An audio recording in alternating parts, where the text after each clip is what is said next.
প্ৰথম দাবী হৈছে যে চৰকাৰৰ দৃষ্টিগোচৰ কৰিব বিচাৰিছো। চৰকাৰখনে শুই আছে, চৰকাৰখনে চকু যদিও চাৰিটা, চৰকাৰখনৰ কিন্তু পিছফালে দুটা চকু আছে।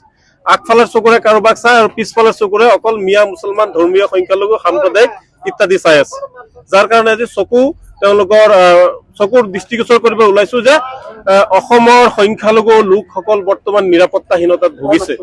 ধৰ্মীয় সংখ্যালঘু লোকসকলক চৰকাৰে নিৰাপত্তা দিব পৰা নাই আৰু উন্নয়ন কৰিব পৰা নাই।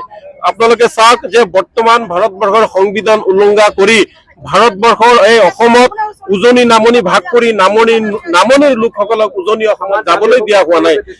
ধৰ্মীয় সংখ্যালঘু লোকসকলক বিভিন্ন হাট বজাৰত যাবলৈ দিয়া হোৱা নাই। গতিকে ভাৰতবৰ্ষৰ সংবিধান উলংঘা কৰিছে। তাৰ পিছত হৈছে আপোনাৰ ডি ভোটাৰ সমস্যাৰ সমাধান কৰা। ভাৰতবৰ্ষৰ একমাত্ৰ ৰাজ্য হৈছে অসম, য'ত ডি ভোটাৰ সমস্যা আজিলৈকে সমাধান হোৱা নাই। বিটিআৰৰ বিভিন্ন ইস্যু আছে, আজিলৈকে ধৰ্মীয় সংখ্যালঘু সকলৰ উন্নয়নৰ বাবে বিটিআৰ সংখ্যালঘু উন্নয়ন বোৰ্ড গঠন কৰা নাই। 2003 চনত যেতিয়া BTC চুক্তি হৈছিল, সেই চুক্তিৰ আগৰ পৰা যিসকল লোক য'তেই বহি আছে তেওঁলোকক আমি ভূমি পট্টা দিবলৈ আমি দাবী জনাইছো। তাৰপিছত স্মাৰ্ট মিটাৰ বন্ধ হ'ব লাগে। স্মাৰ্ট মিটাৰৰ জৰিয়তে চৰকাৰখনে বিভিন্ন কোম্পানীৰ লগত যি লুটপাট আৰম্ভ কৰিছে, এই কথা কিন্তু অসমৰ ৰাইজে মানি লোৱা নাই। গতিকে ৰাইজৰ কথা চৰকাৰে শুনিব লাগে। তাৰপিছত আপোনালোকে জানে যে আপোনাৰ বানপানী সমস্যাটো বহুদিনীয়া এটা আন্দোলন। এই বানপানীৰ সমস্যা আন্দোলন আৰম্ভ কৰি প্ৰফুল্ল মহন্ত ডাঙৰীয়া মুখ্যমন্ত্ৰী হ'ল, সৰ্বানন্দ সোণোৱাল ডাঙৰীয়া মুখ্যমন্ত্ৰী হ'ল, বৰ্তমানৰ মুখ্যমন্ত্ৰী হিমন্ত বিশ্ব শৰ্মায়ো বিভিন্ন ক্ষেত্ৰত বানপানী সমস্যা সমাধান কৰি দিম বুলি কৈছিল। গৃহমন্ত্ৰী অমিত শ্বাহ ডাঙৰীয়া আহিও অসমত কৈছিল এইবাৰ নিৰ্বাচনত জিকিলে বানপানীৰ সমস্যা সমাধান হৈ যাব। কিন্তু আজিলৈকে বানপানীৰ সমস্যা সমাধান নহল, ৰাষ্ট্ৰীয় সমস্যা হিচাপে ঘোষণা নকৰিলে। গতিকে এটা কথা ঠিক যে অসমৰ সমস্যা হৈ ৰল, কিন্তু তেওঁলোকে ৰজা হ'ল, মহাৰজা হ'ল। অসমৰ ৰাইজক ভিকাৰী বনাবলৈ হিমন্ত বিশ্ব শৰ্মা নেতৃত্বাধীন চৰকাৰখনে চেষ্টা কৰি আছে আৰু এই চেষ্টা কেতিয়াও সফল হবলৈ দিয়া নহব।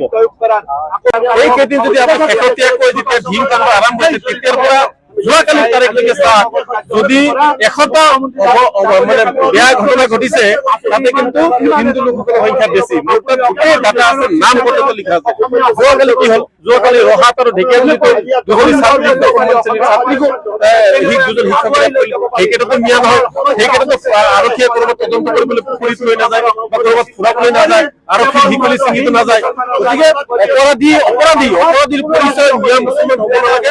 অপৰাধী মানে হিচাপে তেওঁলোকক আইনগত শাস্তি দিব লাগে। অপৰাধক লৈ ৰাজনীতি কৰাটো খুব বেয়া কথা হৈছে। মিয়া কেতিয়া কৈছিলে যে উজনি অসম দখল কৰিব? কোনোবা মিয়া হোৱাটছআপত মেছেজ দিছিল নে ফোন কৰি কৈছিল নে মেমৰেণ্ডাম দিছিল আমি মিয়া দখল কৰিম? আৰু এইবাৰ মিয়া অসমত কৃষি উৎপন্ন কৰিছে, মিয়া অসমৰ ৰাস্তা বনাইছে, মিয়া অসমৰ বিল্ডিং বনাইছে, ইত্যাদি কাম কৰিছে, শ্ৰম কৰিছে। লুটপাট কৰে নে নহয় কাৰোবাৰ পৰা? তাতে কাম কৰিবলৈ গৈছে বিজেপিৰ কোনোবা ময়ূৰ বৰগোহাঁইৰ ঘৰত তেওঁলোকে কাম কৰিছে, তাতে শুনিছো মাৰপিটো কৰিছে। আপোনালোকৰ সংবাদ মাধ্যমৰ জৰিয়তে দেখিছো। আৰু তাতকৈ জঘন্য কথা হল তেওঁলোকে পৰিশ্ৰম কৰা টকাটো দিব নাই। গতিকে এটা কথা স্পষ্ট, মিয়া কেতিয়াও অসম দখল নকৰে। মিয়া সদায় অসমৰ অৰ্থনৈতিক অৱদান যোগাই আহিছে, সামাজিক ৰাজনৈতিক ক্ষেত্ৰখনত যিমান পাৰে অৰিহণা যোগাই আহিছে।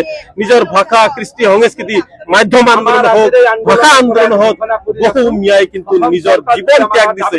আৰু ভৱিষ্যততো অসমৰ স্বাৰ্থত, ভাৰতবৰ্ষৰ স্বাৰ্থত আমাৰ নিচিনা বহু মিয়া কিন্তু ৰেডি হৈ আছে নিজৰ জীৱন ত্যাগ কৰিবলৈ, শ্বহীদ হবলৈ কিন্তু বহু মিয়া ৰৈ আছে। গতিকে চৰকাৰখনক সকীয়াই দিছো, মিয়াসকলক লৈ ৰাজনীতি বন্ধ কৰিব লাগে, ধৰ্মীয় সংখ্যালঘু লোকসকললৈ ৰাজনীতি বন্ধ কৰিব লাগে আৰু সকলো জাতি জনগোষ্ঠীৰ লোকক ঐক্যবদ্ধভাৱে লৈ সকলো জাতি জনগোষ্ঠীৰ লোকসকলক সম অধিকাৰ, সম উন্নয়ন আৰু সম ন্যায় দিয়াৰ ব্যৱস্থা কৰিব লাগে। মিয়া শব্দটোক লৈ তুচ্ছ-তাচ্ছিল্য কৰা দেখিবলৈ পোৱা যায়। মিয়া শব্দটোক লৈ আপোনালোকে কেনেকুৱা ভাবে?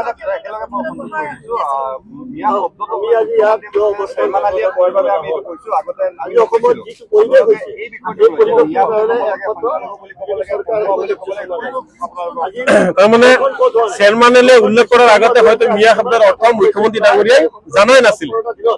মিয়া শব্দৰ অৰ্থ কি? আচলতে মিয়া শব্দৰ অৰ্থ জনা মহা হয় ডাঙৰীয়া। গতিকে মুখ্যমন্ত্ৰী যদি নাজানে তাত আমি কি কৰিম? আৰু মই গৌৰৱ কৰো, মই মিয়া, মই মুছলমান হয়, কিন্তু মোক যদি কিন্তু মিয়া বুলি কয়, ঐ মিয়া, মই কিন্তু বেয়া নাপাওঁ। কাৰণ মোক মহা হয় বুলি কৈছে, ডাঙৰ বুলিয়ে কৈছে।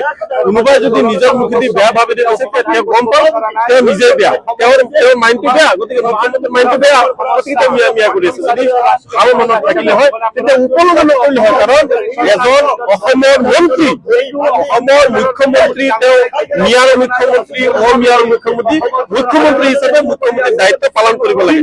দায়িত্ব পালন কৰি যদি ব্যৰ্থ হৈছে, মুখ্যমন্ত্ৰীয়ে পদত্যাগ কৰক, কি কথা আছে?